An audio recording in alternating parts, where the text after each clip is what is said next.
number 867. 867 will be our beginning song. Brother Allen is going to lead us in that. Brother Ronnie, if you would, word the prayer after that for us.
If you will, go ahead and get your Bibles and open them to Proverbs chapter 1 and verse 1.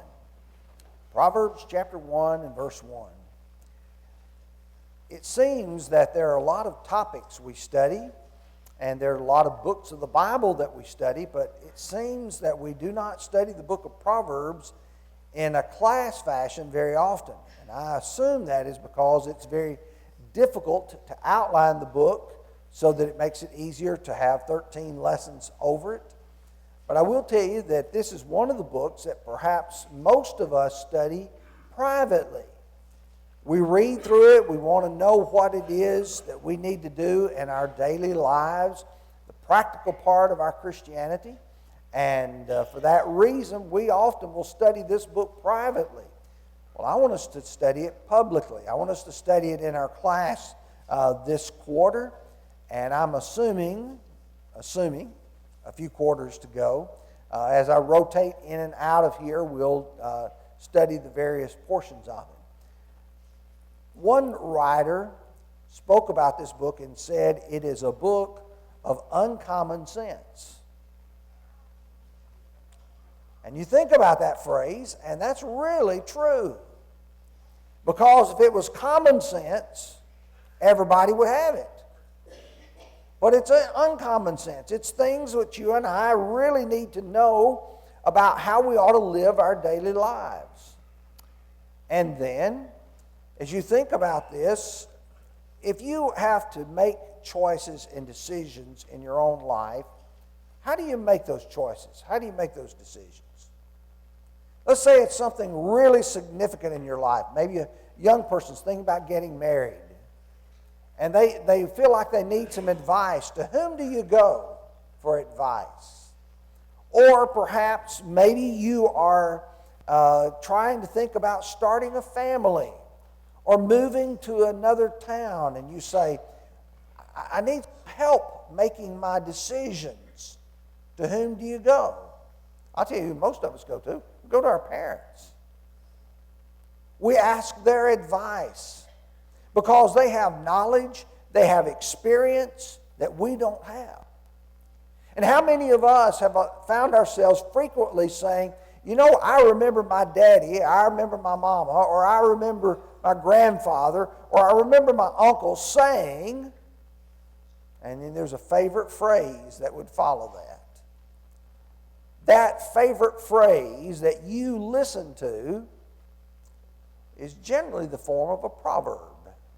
Something that says to you, you need to think about things before you do them. For instance, you remember what Mr. Benjamin Franklin said? Early to bed, early to rise, make a man healthy, wealthy, and wise. That's a proverb. And we listen to those things. We think about those things. And as we study the book of Proverbs, I think it's valuable for us to realize that this book here was written so that you and I could be able to know how to live our daily, everyday lives. Now, the author of the book of Proverbs, according to chapter 1 and verse 1, according to chapter 10 and verse 1, and chapter 25 and verse 1, is Solomon. Now, there are some portions that are written by others, but I want to concentrate on Solomon for just a minute. When you think about Solomon, according to chapter 1 and verse 1, the proverb of Solomon, the son of David, king of Israel, how wise was Solomon himself in person? Think, how wise was he? Wisest man in the world. He was even wise in knowing what to ask God for. I want you to go with me, if you will, for just a minute in your Bibles to the book of 1 Kings chapter 3. 1 Kings chapter 3. I want to begin about verse 5. We're going to look at the background of Solomon for just a moment in the book of 1 Kings. When Solomon speaks here, he is king, and he is going to want to know, how do I rule this people of yours? Let's begin with verse 5. At Gibeon, the Lord appeared to Solomon in a night, and God said, "Ask, what shall I give you?" And Solomon said, "You have shown great mercy to your servant David, my father, because he walked before you in truth, in righteousness, and uprightness of heart with you. You have continued this great kindness for him. You have given him a son to sit on his throne as it is this day. Now, O Lord, my God, you have made your servant king instead of my father David, but I am a little child. I do not know how to go out or to come in. Your servant is in the midst of your people, whom you have chosen, a great people."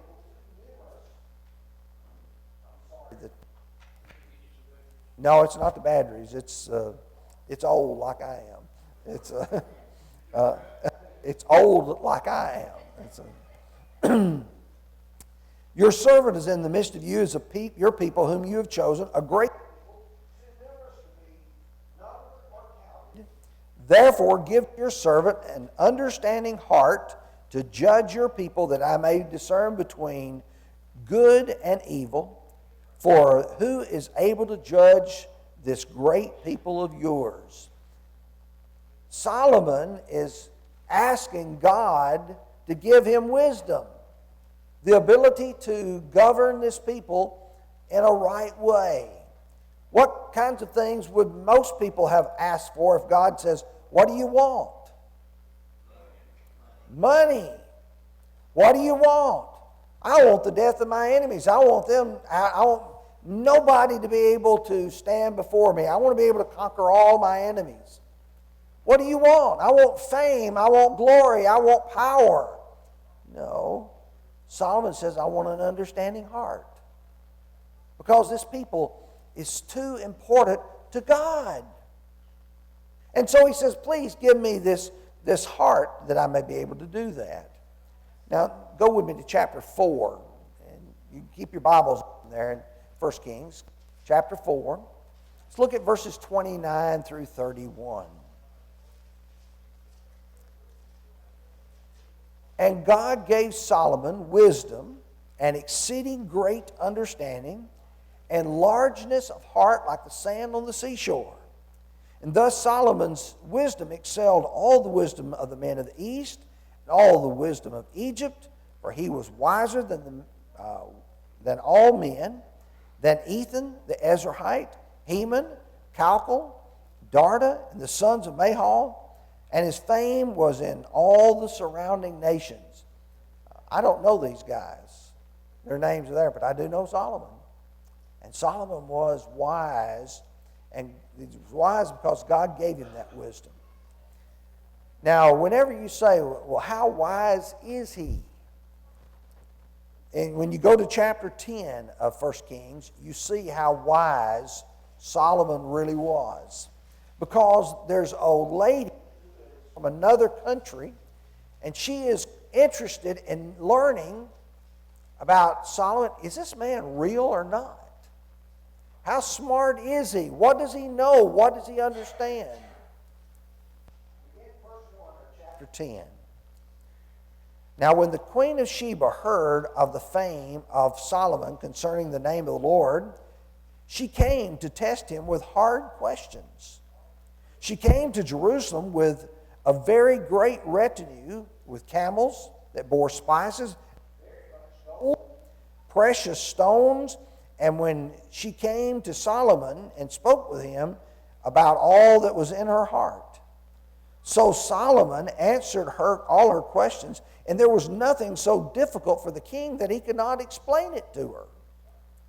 And when the queen of Sheba had seen the wisdom of Solomon, the house that he had built, the food on his table, the seating of his servants, the service of his waiters, and their apparel, the cupbearers, and the entryway by which he went up to the house of the Lord, there was no more spirit in her. Now stop there for just a moment. We're going to read about 2 or 3 more verses later. But I want you to notice, she comes and she says, I've got some hard questions. I want to ask you the difficult things.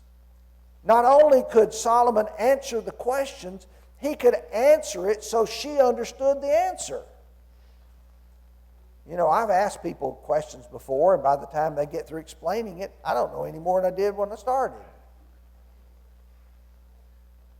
And, you know, I was like, I wasn't wanting the readers, I wasn't wanting the Britannica edition. I want you to give me the reader. I want you to tell me so I understand it. Make it simple for me. That's one of the things I think about as Solomon answered her. And as I look at the book of Proverbs, can you understand and can I understand the book of Proverbs, what it says? Yeah, it's on a Tony grade level. I mean, it's something that I can grasp and I can understand. Well, it goes on to say that after she saw not only his wisdom, but how well organized and how well Solomon had done things, it says there was no more spirit in her. For the guy in Woods used to say, she fainted.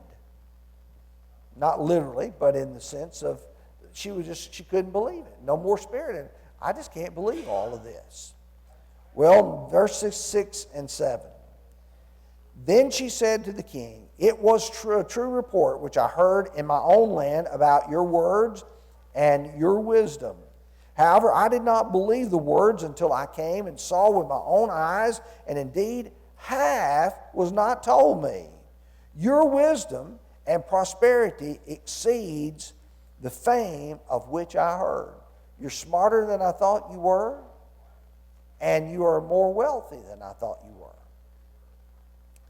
What a powerful testimony of how great of a wisdom Solomon possessed, and he put it down so that you and I could have something to look at.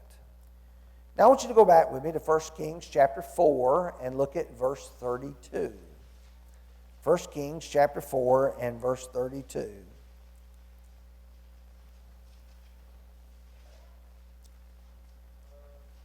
And the chronicler records, he spoke 3,000 proverbs, and his songs were 1,005. There are 800 proverbs in the book of Proverbs. It says he spoke 3,000. What does that tell you about the book of Proverbs? This is just part of it. You know, as you and I study through this, we think, wow, that was, insightful. That was just really intelligent in the way that Solomon answered. But we learned that there was more Proverbs. In fact, we don't even have a third of them. Now, that should not surprise us. Do we have a record of everything that Jesus said and did? No, we don't.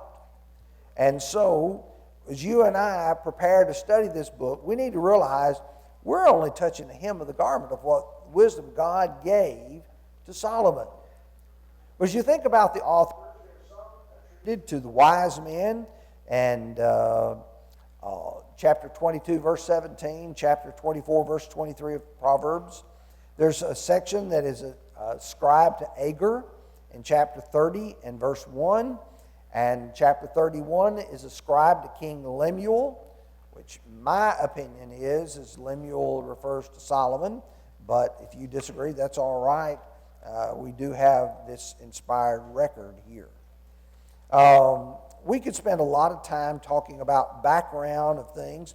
I just want to give you what I think is a usable outline for you if you want to follow this.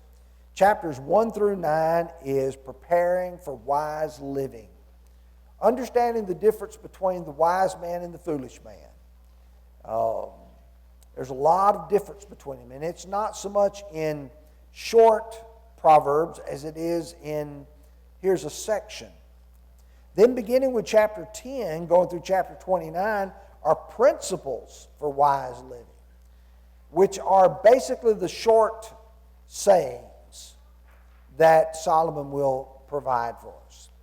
Then chapters 30 through 31 are wise living personified as he talks about the things there. Let's begin with chapter 1. Let's begin with verses 1 through 6 as he begins with the purpose of the book of Proverbs. The Proverbs of Solomon, the son of David, king of Israel, to know wisdom and instruction, to perceive words of understanding, to receive judgment or instruction in wisdom, justice, judgment, and equity, to give prudence to the simple, to the young man, knowledge and discretion. A wise man will hear and increase in learning, and a man of understanding will attain to wise counsel. To understand a proverb, an enigma, the words of the wise and their riddles. Well, let's begin first of all. We've covered verse 1, talking about Solomon. But verse 2 says, to know wisdom and instruction.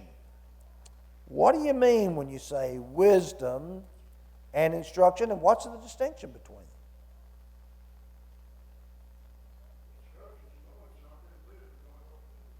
Okay. Instruction involves teaching. It involves someone imparting knowledge to us. It's when someone explains how something works, what something does. But are there people who have tremendous knowledge but very little wisdom? There are people who have made great amounts of money, but what have they done with those great amounts of money? Wasted it. They've gambled it away. I've watched a couple of documentaries recently on Nikola Tesla. Y'all know who he was? Not the car maker. He was a man who worked for Edison, light bulb. And he came to the United States with a great ability. This man made tremendous amounts of money, was just brilliant. I mean, smarter than any of us. I mean, it's hard to believe how intelligent this man was. You can thank him for Wi-Fi. And you think about that. He actually was working on electricity without using wires. So you can realize, go back that far and realize how brilliant this man was. But he gambled away a lot of his money. You know, he died a man broken. And you say, why was he not wiser? Because he had instruction. He had knowledge, he had understanding. But you see, you need both of them, do you not, to go together? Do you not need knowledge? In fact, if I had to choose somebody, if I had to choose somebody between who was wise or knowledgeable, who would you choose? Wise. Because you can teach a person who doesn't know something. But wisdom is something that involves the understanding of how things fit together. And Solomon is saying to know wisdom and instruction, both of them together. Then he explains, following, and I didn't spend any time about Hebrew parallelism, but Solomon will use it quite frequently, to perceive the words of understanding. That involves understanding when someone tells you something, whether it makes sense or not, whether it is a good idea or not. How important is it for us to be discerning listeners? You know, someone is telling you something. I know you're tired of me using the scam callers as illustration. I get so today I have to use something. You know, a person called me the other day and said they were Microsoft tech support and that my computer was causing problems. And I told them, I said, wow, I didn't know Microsoft had opened a McMinnville office. And they said, what? I said, well, you got a McMinnville number on the caller ID. And I said, so you must have opened an office here in McMinnville. Oh, no, sir, we're, Does it pay for a person to be a little discerning, to ask a question? Is the person I'm talking to, do they have any knowledge, understanding? Someone's offering you advice. I want to listen to somebody who's had experience and been successful at it. I just finished the marriage class downstairs. And one of the last points I was making, who do you ask advice if you've got problems in your marriage? The person who's been divorced 5 times? Or the person who's lived a long, happy marriage together? Solomon is talking about the ability to perceive words of understanding. Verse 3, to receive the instruction of wisdom, justice, judgment, and equity. To receive it. I need a little admonition sometimes to listen and let someone else teach me something. One of the things that Solomon will talk about is the sluggard, the lazy man. And he will talk about you need to listen and learn that man the way he responds. What's going to happen to him? He's going to beg in the wintertime. Too lazy to work in the harvest, he's going to be begging in the wintertime. Or he's about going to the ant, going to these various animals. Let me use them as an example. Listen and learn to receive instruction, wisdom. And then he uses 3 terms here: justice, judgment, and equity. To receive the instruction of wisdom, justice, judgment, and equity. There's a right way and a wrong way to treat other people. Now, I today may be able to take advantage of you and look like I'm winning. But guess what's going to happen?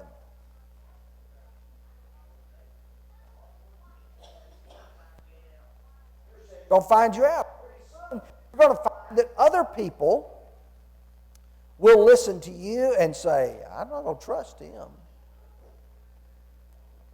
Justice, and equity all relate to how we treat other people fairly. And Solomon will talk about borrowing your neighbor's stuff. Now, what if somebody comes to your house and says, I need to borrow your lawnmower? You say to him first time, okay, you can borrow my lawnmower. And then he comes back and says, okay, I borrowed your lawnmower, but now I want your chainsaw. Okay, are you through with my lawnmower? Well, not yet. Now I need to borrow your weed eater.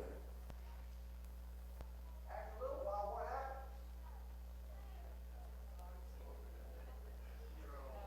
happens? You're out of lawnmowers, weed eaters, and chainsaws. The truth is that most of us will turn and say, you know what?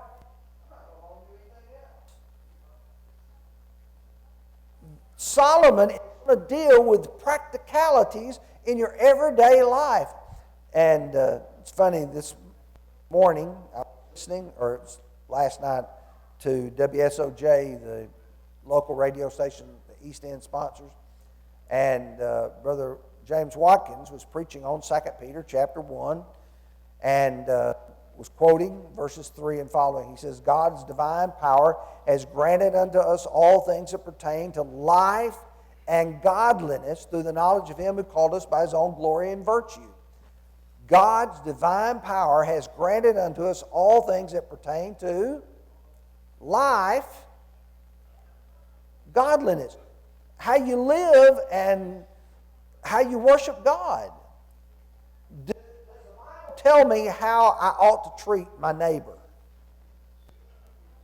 How is it summarized? Love your neighbor as yourself. And Paul will say, love works no ill. Now, verse 4 says, to give prudence to the simple, to the young man knowledge and discretion. Notice when he says here to give the young man knowledge, or to give the prudence to the simple. Now, first of all, who are the simple? Yeah. They're the untaught. You remember Romans chapter 16? He says, mark those who cause occasions and divisions among you, contrary to the doctrine which you have learned.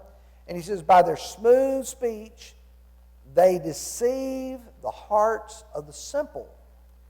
The simple are those who just do not have the knowledge. Well, it's going to give prudence to the young man, knowledge and discretion. My suggestion to you is, as I read, particularly the first part of the book of Proverbs, it's as Solomon is speaking to his son, either speaking to him generically, as those who will listen as a father would speak to sons, or speaking specifically to his physical sons, like Rehoboam. And as he tries to communicate, son, you need to listen to what your father and your mother are trying to teach you, to give the young man knowledge and discretion. I don't think we perhaps emphasize enough the latter part of verse 4. To the young man knowledge. Know what this does. But discretion. What is discretion? Knowing how and when and who.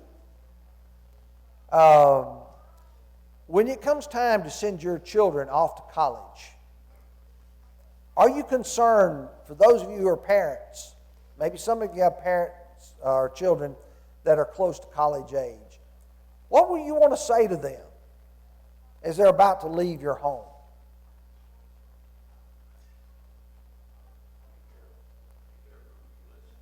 Be careful who you listen to. And I think it's important to tell them, you're going to listen to some people who will tell you how brilliant they are, how much they know, and how much you ought to just bow at their feet. One of the things I remember sitting in class with Brother Thomas Warren, and he talked about when he went to Vanderbilt and got his PhD in philosophy.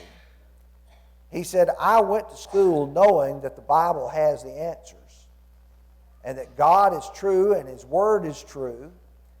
And he said, if somebody said it differently, that they were the ones who were in error, regardless of what degrees they had after their name. And I think that illustrated, it made an impression on me then, is that there are people who will tell you how brilliant they are. They will tell you they are the scholars. But many times the scholars know very little about what they're talking about. To give this young man knowledge and discretion, who are you going to listen to? What about those people in the dorms that you're going to be dealing with? Are you going to listen to them? And he said in verse 5, a wise man will hear and increase in learning, and a man of understanding will attain wise counsel. A man will hear and increase. A wise man will hear and increase in learning. You never get to the point where you know it all. Again, I have to draw on personal illustrations for some of this. I remember a preacher telling me right when I was probably my first semester at Freed Hardeman, saying, I don't have to worry so much about what I'm going to preach on Sunday. He said, you see that little box there? He said, there are 100 sermons in it. He said, if you have 2 weeks vacation a year, that means that you're going to preach 50 weeks a year. You're going to preach 2 Sundays a week, which means you're going to preach 100 sermons a year. He said, I've got 200 sermons in there. And he said, I stay at a church 2 years and then I move on. So he said, I preach those 200 sermons and I move on. I said, what do you do if the elders ask you to preach on something that's not in that box? He said, it's either in that box or I don't preach it. And I thought, yeah. Well, usually it takes 2 years to figure that out. But I thought, you feel like you've got it memorized now? You already know everything there is to know? I'll tell you for myself, the more I study, the more I realize how much I don't know. And you realize there's so much there that you missed. In fact, I will tell you, after this class is over, after I leave, I'll say, I should have said this. I had it written in my notes, But you realize how much you missed. Or somebody in class will say, well, have you ever thought about this verse and what it says compared to what's, for instance, in the book of Psalms? And you say, no, I hadn't thought about that. But I've learned something. If you ever get to the point where you can't learn something, you're in a bad shape. He said, a wise man will hear and increase in learning. Wise man realizes there's something else yet for him to learn. The latter part of that, a wise man will attain to wise counsel. There's nothing wrong with asking for advice. In fact, asking for advice sometimes is a sign of wisdom. It's to suggest there's some things that I need to listen to from someone else who may have experience I don't have. And for me, that's quite frequently. If you want to know something about nursery, there's a lot of people around here who will tell you how to grow stuff. I want to talk to somebody who has grown it and knows what they're doing with it. Then verse 6.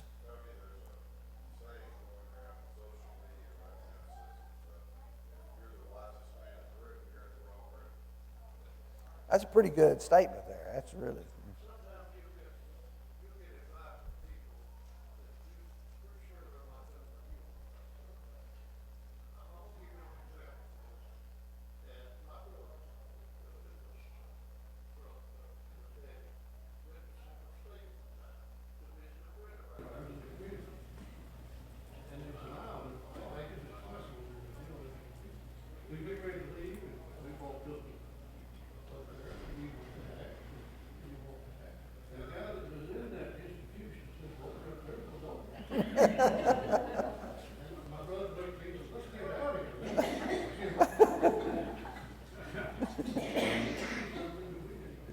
Yeah, he knew where the door was. He just couldn't get out of it.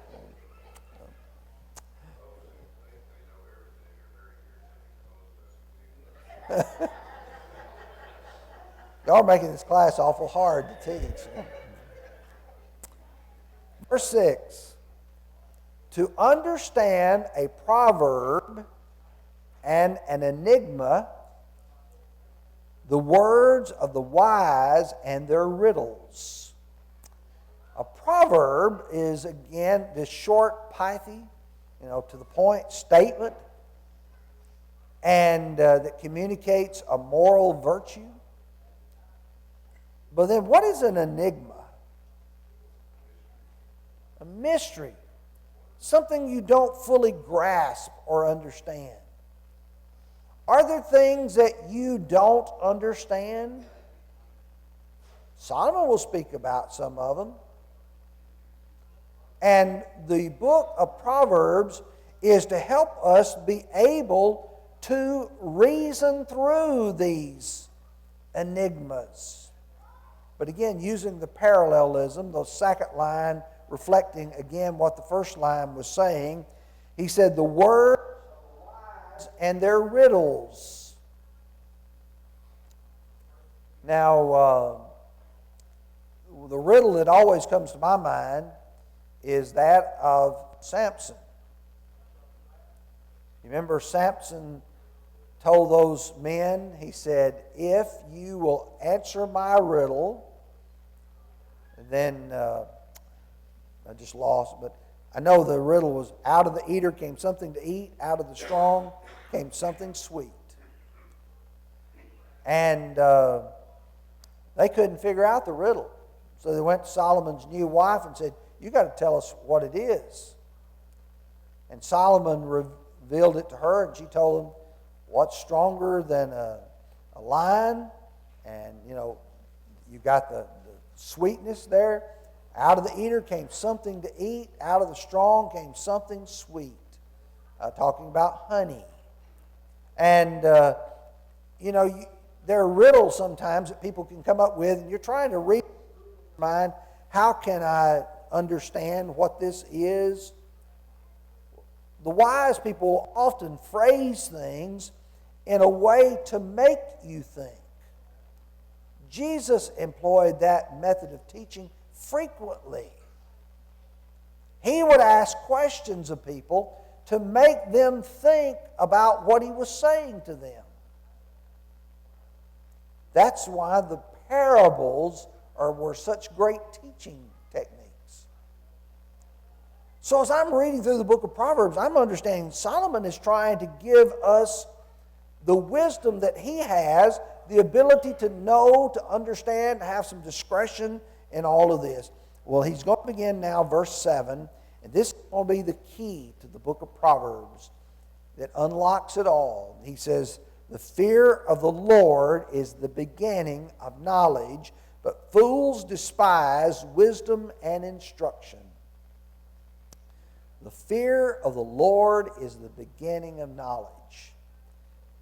For Solomon, that phrase is extremely important.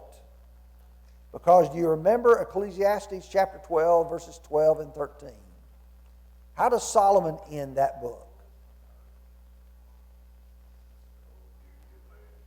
Is to do what?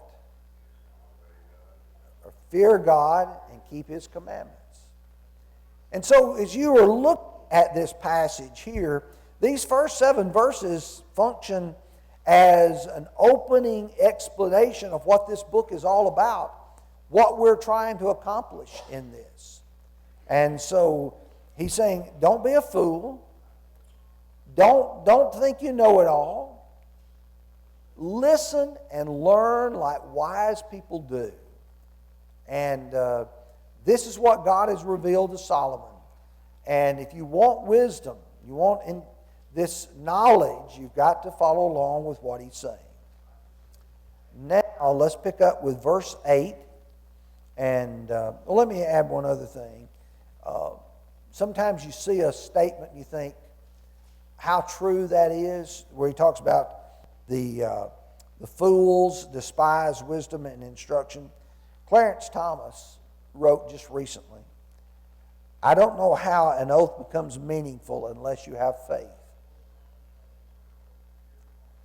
He was talking about people who give testimony under oath and how people take the oath of office and how people of faith have been criticized. And he says, I don't know how an oath becomes meaningful unless you have faith.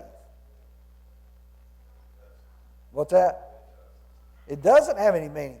Somebody can raise their hand and says, I solemnly swear, but if you don't believe in God, what does it matter to you? And I thought that reflects this idea of what Solomon is trying to say here. Okay, let's begin with verse 8. The section goes all the way through verse 19. I don't have but about 7 or 8 minutes, so I'm not going to finish this. I want to spend a little bit of time talking about the young should watch their associates. My son, hear the instruction of your father, for they will be a graceful ornament on your head and chains about your neck. My son, if sinners entice you, do not consent. If they say, come with us, let us lie in wait for blood, or to shed blood. Let us lurk secretly for the innocent without cause. Let us swallow them alive like Sheol and whole like those who go down to the pit. We shall find all kinds of precious possessions. We shall fill our houses with spoil. Cast your lot in your lots among us. Let us all have one purse. My son, do not walk with them. Keep your foot from their path. For their feet run to evil, and they make haste to shed blood. Surely in vain the net is spread in the sight of any bird. But they lie and wait for their own blood. They lurk secretly for their own lives. So are the ways of everyone who is greedy of gain. It takes away the life of its owners. Now, Solomon really opens up with a very important statement to his son. Listen to your father, listen to your mother. Why are they so important in this parable, or this proverb? Who cares the most about you? Your mom and your daddy do. Sometimes they care more for you than you do for yourself. They want better for you, more for you than you want for your own self. And so he says, hear the instruction of your father. Listen, or do not forsake the law of your mother. What she is saying is important. They will be graceful ornaments or on your head and chains about your neck. When someone wears jewelry, and that's what he's talking about here, chain about your neck, an ornament on your face, he said they will beautify you. If you find someone of whatever age, and they exhibit real wisdom, how does that make them look in your eyes? I've met some young people that are just tremendously insightful. You know, we would say they got their head on straight. Let me use an example of some young man. I know this is being recorded, but Brother Robert Hatfield used to be at Pulaski, is over in South Carolina now. He's a good young man, raised by really good parents and grandparents, trained by others who loved him and cared for him. That young man is sharp as a tack. I mean, he's written books already. He's spoken on our summer series here, I know, a couple of times. Really talented young man. What do you see when you see someone like that? Does that make them look more impressive to you?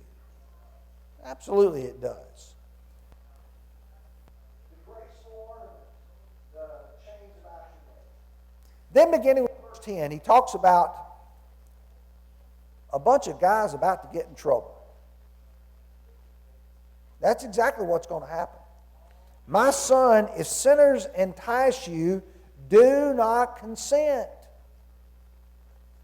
We would say, if they ask you to go with them, say no.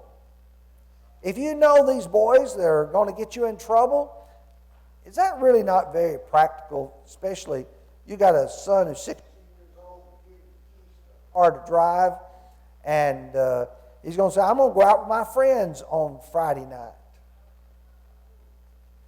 What do you say? First thing you ask, who are your friends? Where are you going to go? What you going to do? Well, if my friends ask me to do something that's bad, what are you going to say? I hope you say no and come home. And what Solomon is trying to say, these people will use some very persuasive ways with you. They say, verse 11, come with us. Let us lie in wait to shed blood. Let us search secretly for the innocent without cause. There's a bunch of people out there we can get. They're easy pickings. Let us swallow them alive like Sheol, like the death, like the grave, like those who go down to the pit. Now here's why, verse 13. We shall find all kinds of precious possessions. We shall fill our houses with spoil. What all we'll get out of this? Cast your lots among us. Let's all have one purse. Let's all of us agree we're just going to share it together. You'll get your portion. My son, do not walk in the way with them. Keep your foot from their path. Their feet run to evil. They make haste to shed blood. And then he talks about in verses 17 and 18, they're setting a trap for their own self. They are secretly lurking against their own lives. Verse 19, so are the ways of everyone who is greedy for gain. It takes away the life of its owners. Well, that's where I got to stop.